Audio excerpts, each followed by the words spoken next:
The winter wind cut across the Wolfblood kingdom like a sharp blade, carrying the scent of pine, snow, and distant danger. High atop the cliffs, the royal palace rose like a fortress of shadow and stone, its towers piercing the gray sky. Snow swirled around its edges, and the people below whispered that no warmth lived within those walls, except for the heart of the Alpha King. Era, a shy and unassuming Omega, walked slowly along the icy path leading to the palace. Her small frame was wrapped in layers of fur and wool, yet every step felt heavier than the last. She had traveled far, answering a summons from a king whose name alone carried both awe and fear. Her heart thumped against her chest, her pulse mingling with the echo of distant howls in the mountains. She had been told little about what awaited her. She only knew that the Alpha King, Kale, was as unyielding as the cliffs themselves, and his mother, Queen Silvara, had never spoken a word in decades. They said her silence carried judgment stronger than any sword. Even the bravest warriors approached her only with bowed heads and careful words. Era stopped at the palace gates. Her breath turned to mist, curling in the cold air. Her hands trembled slightly, though she kept them folded in front of her. She had practiced what she would say, how she would bow, but she knew words could fail her in the face of such imposing power. Still, she had to try. The gates opened silently. A guard, tall and broad, motioned her inside, without a word. The corridors of the palace were long and cold, lit only by flickering torches that threw dancing shadows along the stone walls. The air smelled faintly of smoke and cedar. Every step Era took felt like stepping into a world where time itself had stopped, where every heartbeat could echo like a drum of warning. Finally, she entered the throne room. The hall was vast, lined with tall windows that looked out onto the snowy cliffs. At the far end, on a raised dais, sat Queen Silvara. She was draped in silver and black, her hair like a river of midnight streaked with white. Her eyes, pale and sharp, studied Era from head to toe without a word. The Alpha King stood beside her, taller than any man she had ever seen.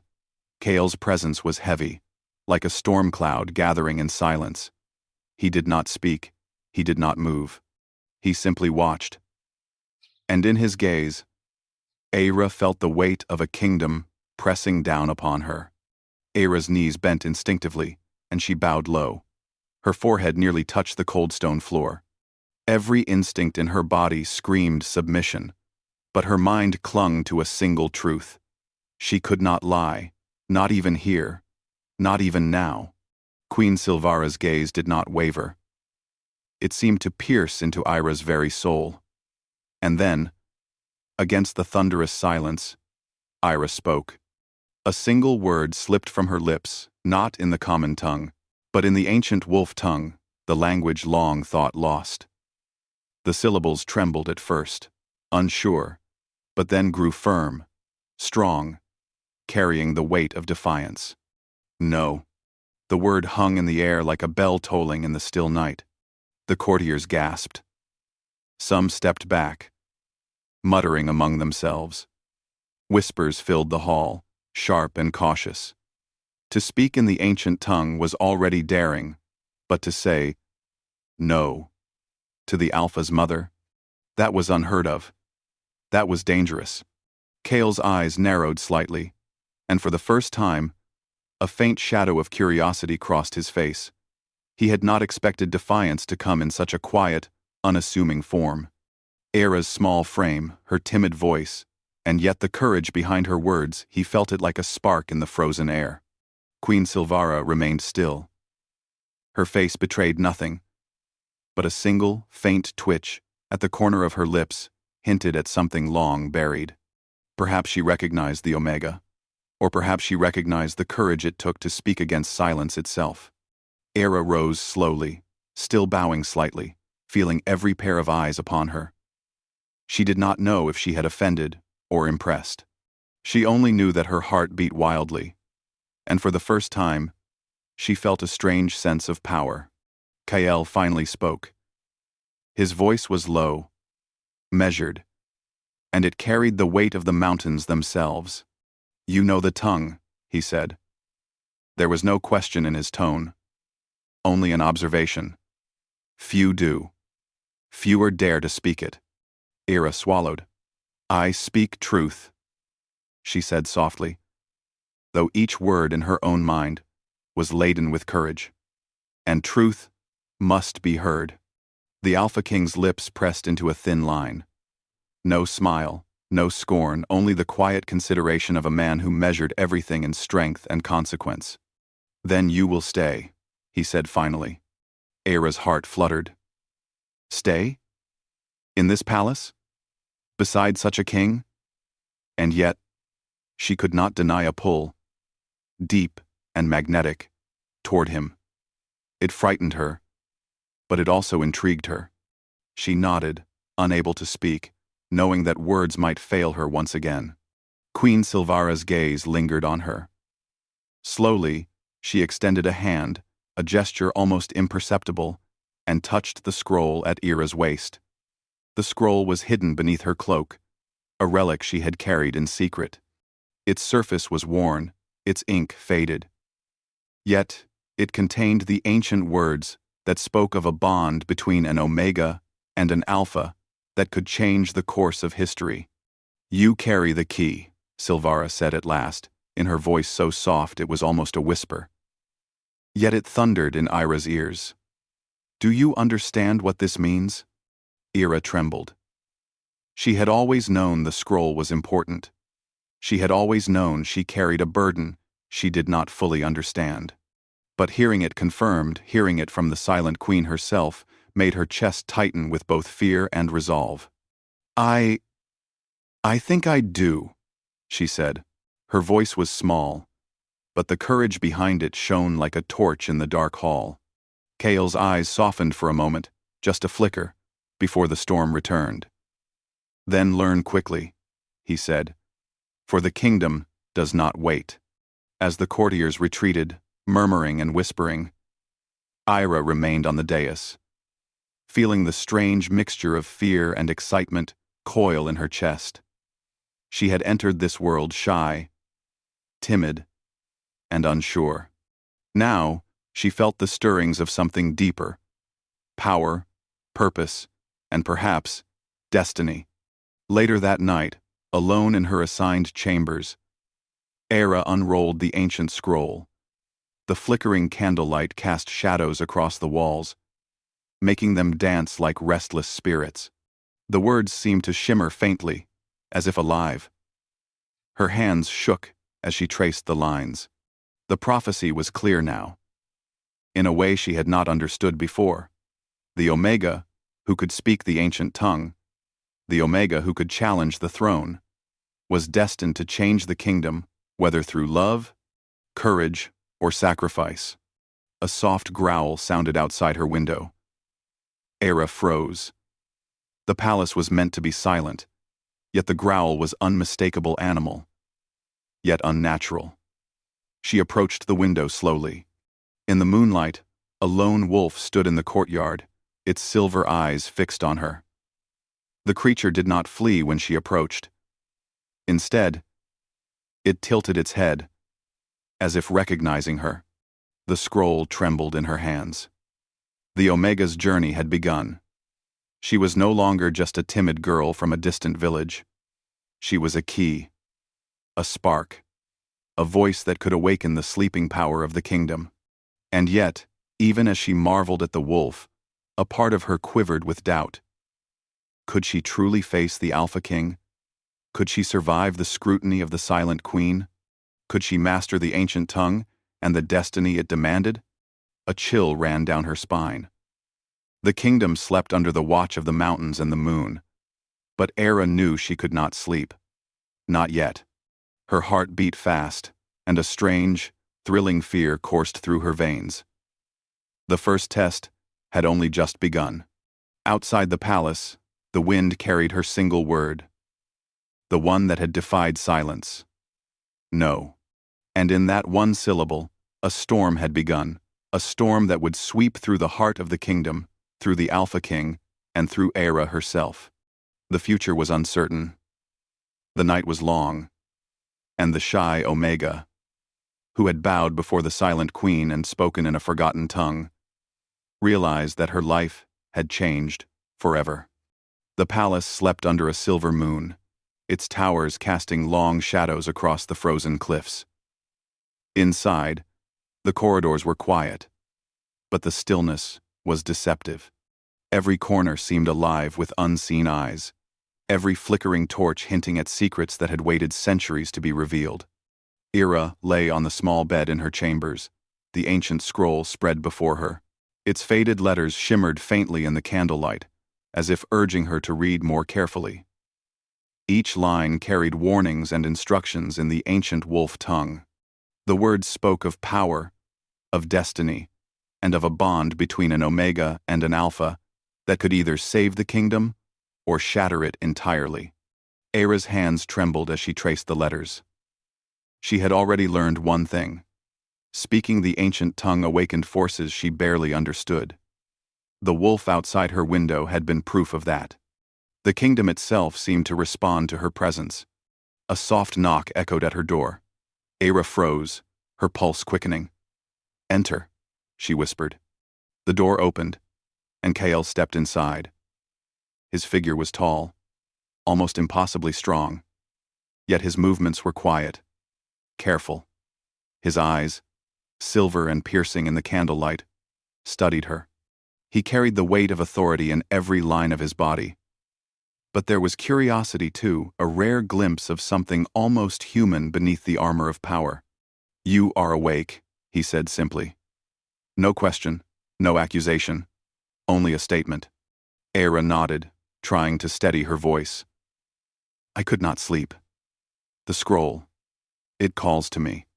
Kael moved closer, placing his hands behind his back.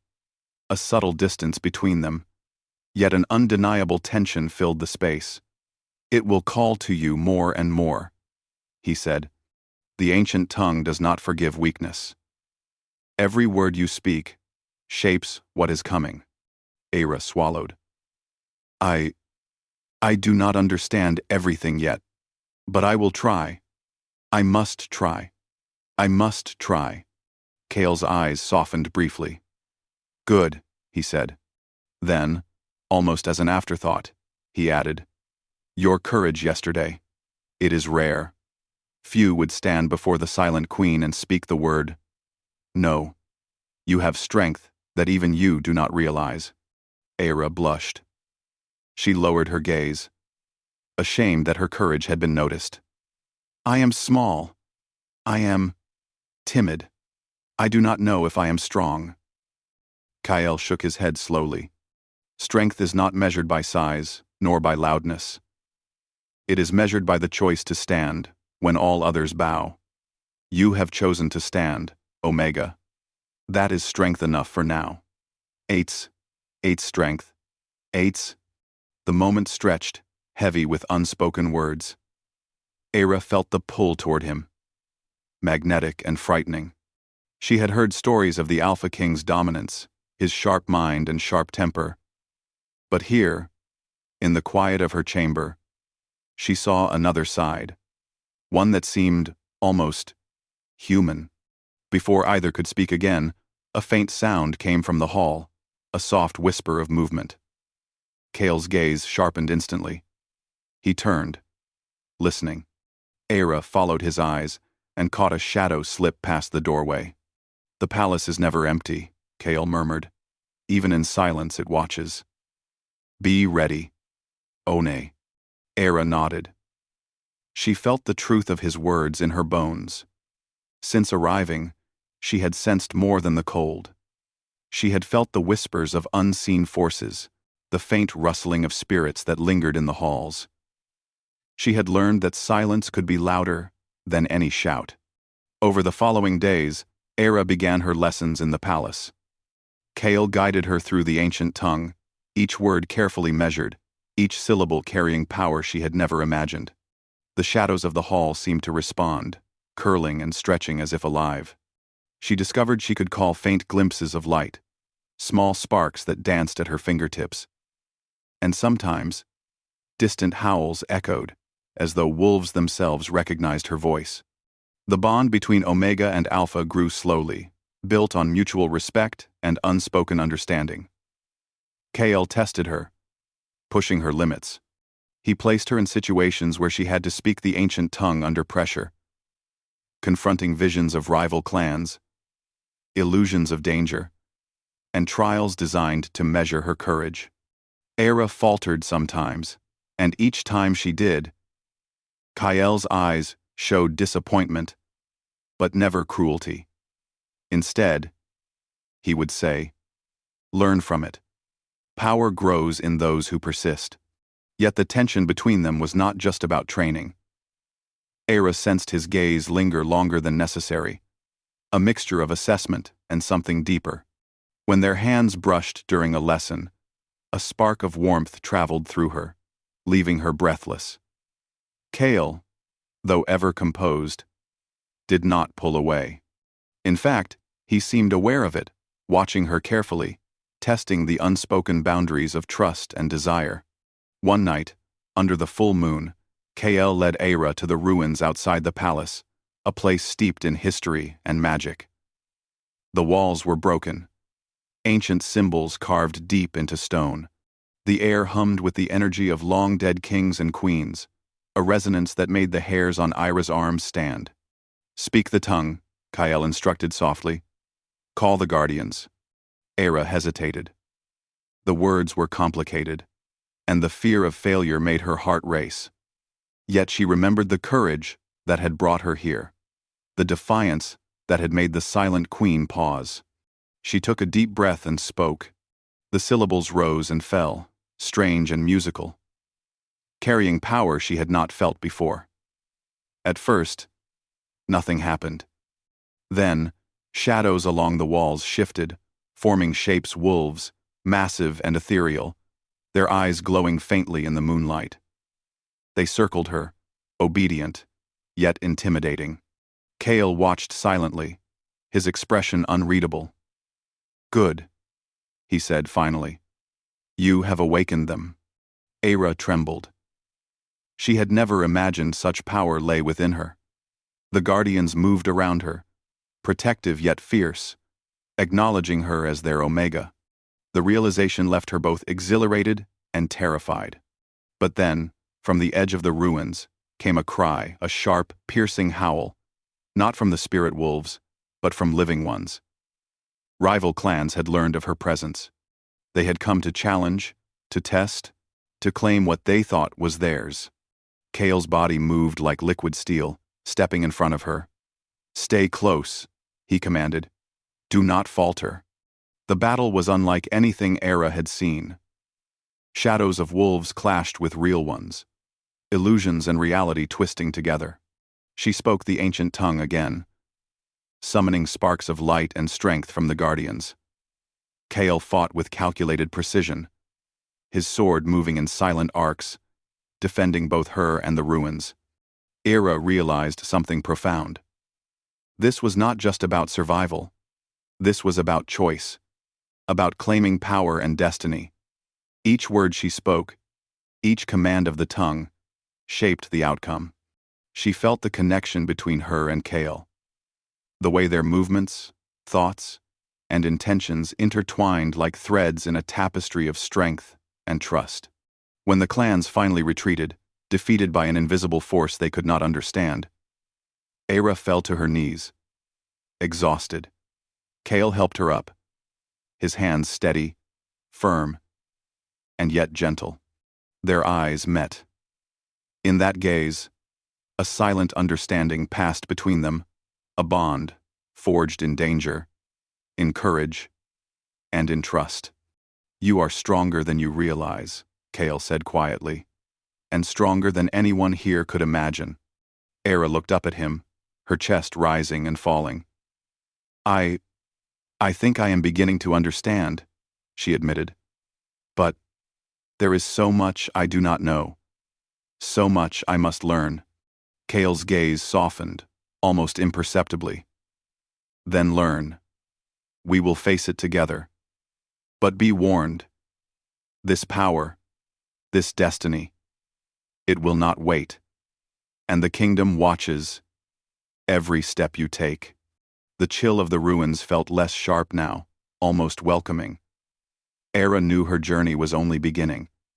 She had faced the first trial, but the prophecy was far from complete. She felt the stirrings of something within her: strength, courage, and a strange pull toward the Alpha King. And yet, even as she felt triumph, a shadow passed over her heart. A whisper in the wind, faint and terrifying, hinted at danger that no guardian or Alpha could foresee. The prophecy, it seemed, held not just promise, but peril. The night deepened.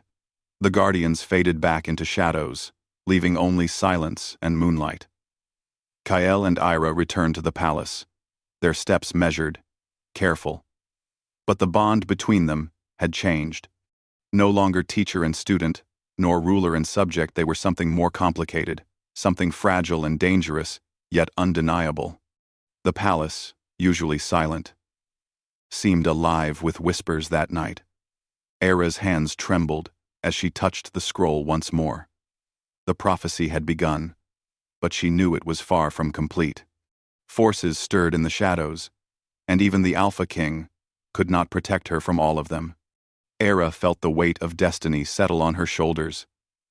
She had chosen to speak, to defy, to stand. And now, the kingdom, the guardians, and even the Alpha King's silent mother watched and waited for the next move. The Omega had awakened. The Alpha had noticed. And the Silent Queen, she had already begun her silent judgment. Her eyes, unreadable. Her intentions, hidden. The night held its breath. And Era, shy but unbroken, realized that the true test, the one of courage, love, and destiny, was only just beginning. The first light of dawn crept over the frost-covered cliffs, painting the palace towers in pale gold and silver.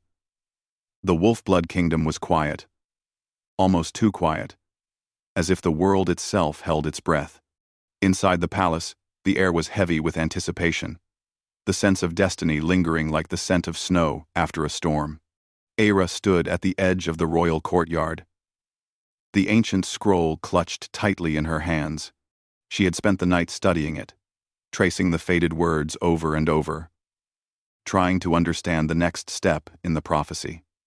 The shadows outside shifted and flickered, and she sensed the presence of the guardians, the wolf spirits she had summoned in the ruins, watching silently, protective and patient. Kael appeared silently beside her, his silver eyes catching the early light. His presence was steady, commanding, yet softer now than before. He did not speak immediately, allowing Era to feel the rhythm of her own heartbeat, the weight of her responsibility, and the power that pulsed within her.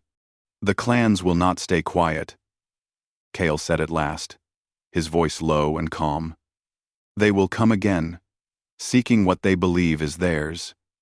But you are ready to face them." Era swallowed.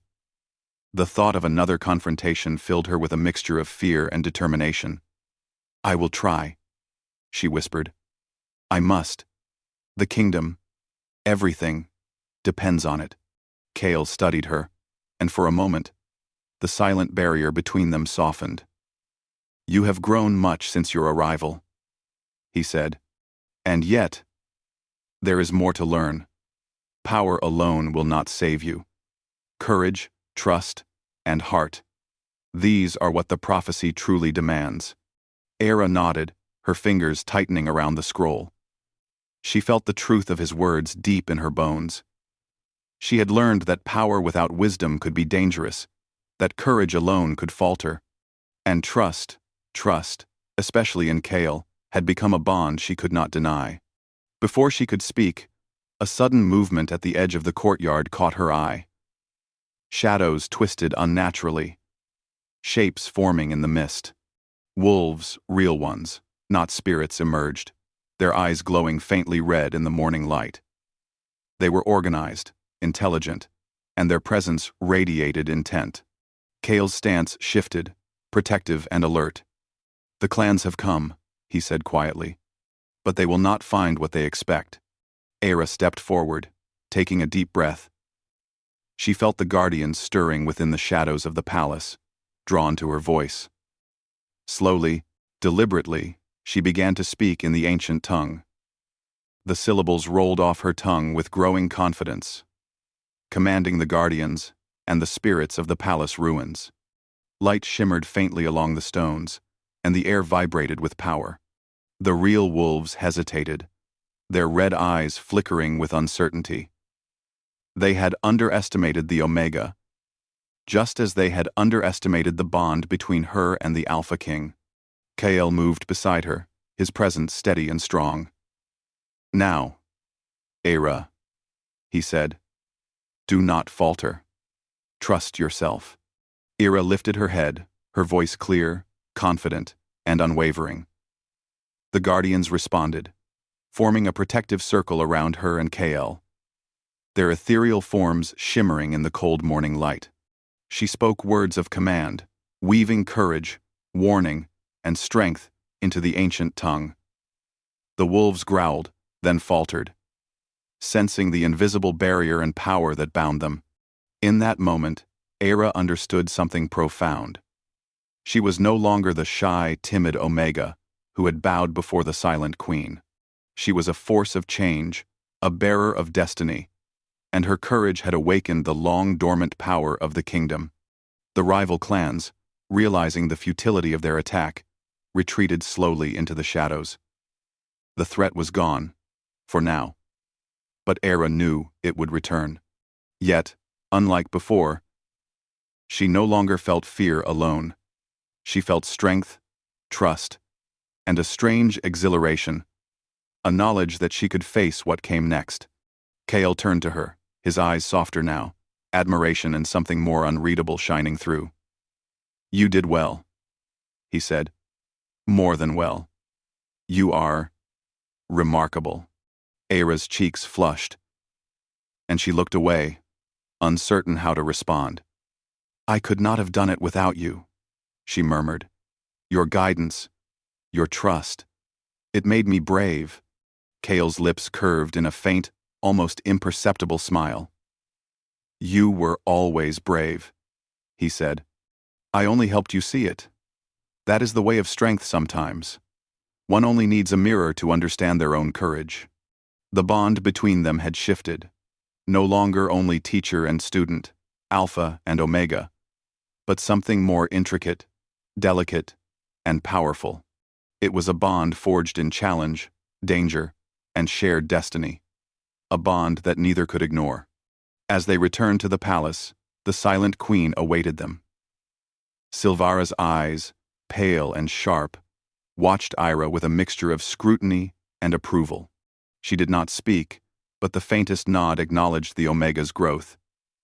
Ira bowed respectfully, feeling the weight of centuries in that silent approval. "You have begun well," Silvara said finally, her voice a whisper that carried through the hall. "But the prophecy is not complete. Greater challenges await, and the choices you make will shape not only your fate, but the fate of this kingdom." Era's fingers tightened around the scroll. She had faced trials, awakened power, and earned the respect of the Alpha King and the Silent Queen, but she knew her journey was far from over. The kingdom, the guardians, and even the rival clans would test her again, and she would have to trust not just her strength, but her heart. That evening, in the quiet of the palace, Kael and Era walked together along the frost-covered terrace. The moon rose high, casting silver light over the kingdom, and for the first time, Era felt a moment of peace. She looked at Kael, and their eyes met, speaking volumes that words could not capture. "You have changed," Kael said softly. "Since the day you arrived, timid and unsure, you have become something greater, something powerful, yet gentle." Era's heart fluttered. I could not have done it without you. Your guidance, your presence, it gave me courage." Kael reached out, a hand brushing her cheek, a simple, fleeting touch, yet it sent a wave of warmth through her. "And you have given me something I have not felt in years," he said quietly. "Hope, and, perhaps, something more." Ira's breath caught.